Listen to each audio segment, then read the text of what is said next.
Good Monday morning. I hope you had a great, blessed Sabbath and are looking forward to a week of enjoying God's grace and all that He has in store for you. This is Monday Matters. Every Monday I take just a minute, maybe 7, and try to just talk about some thought that hopefully God has laid on my mind through the course of the week, just to share with you something to start your week and let you think a little bit. I call it Monday Matters because it's Monday and it matters. I don't know why I call it Monday Matters, but I do feel like it's just something that, that God have us think about. And so hopefully this is helpful and positive for you. I always say, hopefully it's something that makes your life a little healthier, happier, and perhaps holier. This week, I have been thinking about stewardship. I'll start with a story. When Joshua was born, our oldest son, who is now 41, when Joshua was born, the hospital was on the other side of the church from our house. So it was hospital, then past the church and our house. When we brought Joshua home from the hospital, literally before he ever came into our house, we stopped at the church and had his little bassinet thing and laid it on the altar and dedicated Josh to God, gave him back to God. We were trying to say, we understood that he was not ours, that he was on loan to us, and that God had entrusted us with the opportunity to steward him. We did the same thing when Jacob was born. And not just our children, our daughters-in-law, our grandchildren, our home, our vehicles, what bank accounts we have, whatever we have tried to live, Doris and I have tried to live in a way that we understand that everything good is a gift from God. And our responsibility is to handle that well on God's behalf. I have a friend, Charlie Gregory, who has a gentleman farm. He was cutting wood and throwing the wood in the back of his pickup truck one day, and a piece of wood bounced off of the rest of the wood and bounced through the window of the pickup truck and the back window. And without missing a beat, Charlie Gregory said, "Lord, the window on your pickup truck's broken. You're going to have to do something about that." That's stewardship. That's understanding that everything that I have is a gift from God. And I think there's probably nothing that is more mature and also more peace-giving than recognizing that I don't own any of this. It's all God's. It all belongs to Him. And my responsibility is just to take as good care of it as I possibly can. So, stewardship. I jotted down 5 things that helps us to be better stewards, and 5 things I would encourage you to do. If you don't already do this, my imagination is that much of it you already do, but 5 things I would encourage you to do.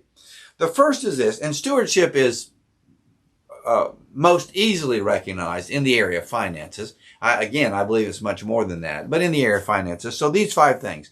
First, create a budget.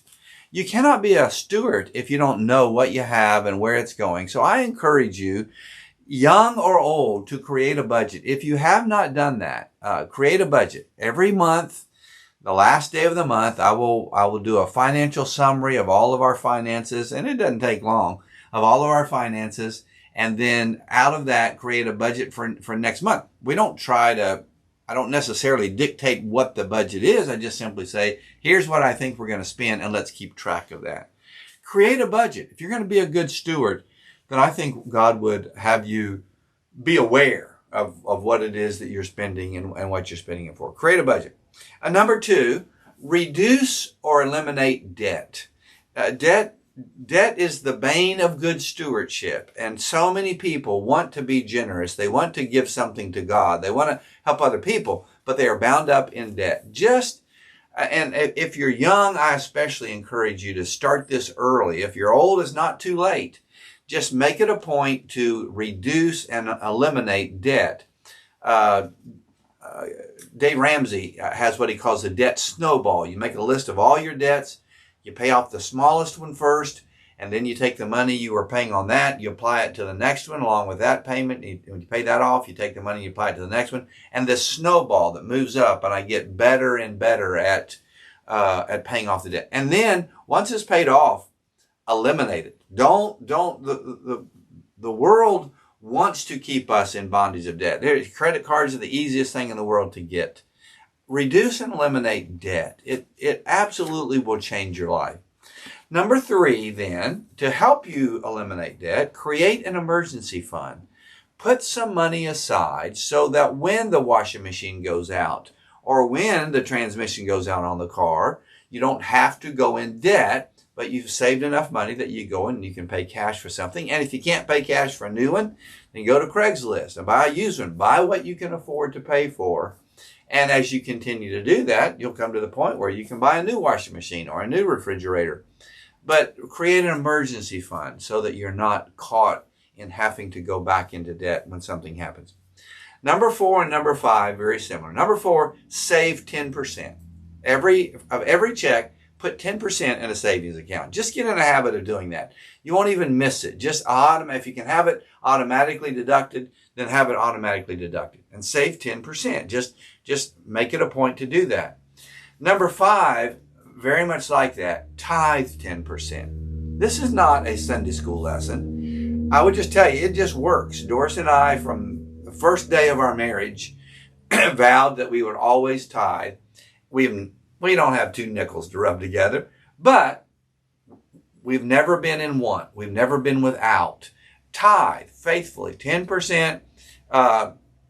And someone asked me the other day, should I pay 10% on the gross or 10% on the net? I would just say, if you're asking that question, then you probably need to pay it on the gross. 10%, just tithe 10%. If you'll do those 5 things, you will be a good steward. Create a budget, reduce and eliminate debt, start an emergency fund, save 10%, and tithe 10%. Live this way. Live in a way that is generous and grateful. That's what it means to be a good steward, I think, to live generous and grateful. In 1 Peter chapter 4 and verse 10, Peter says this, each of you should use whatever gift you have received to serve others as faithful steward of God's grace and its various forms. Well, I believe to live a happier, healthier, and holier life, part of what's required is being a good steward. Put that into practice this week and see what happens. God bless you. Thanks for listening. I'll post something each day on Instagram and Facebook, just a thought about this. On Friday, I'll try to post a blog, and I'm trying to get back to doing the podcast again. What difference does that make? So I need to be a good steward so I can do that. Have a great day. Thanks for being a part of this.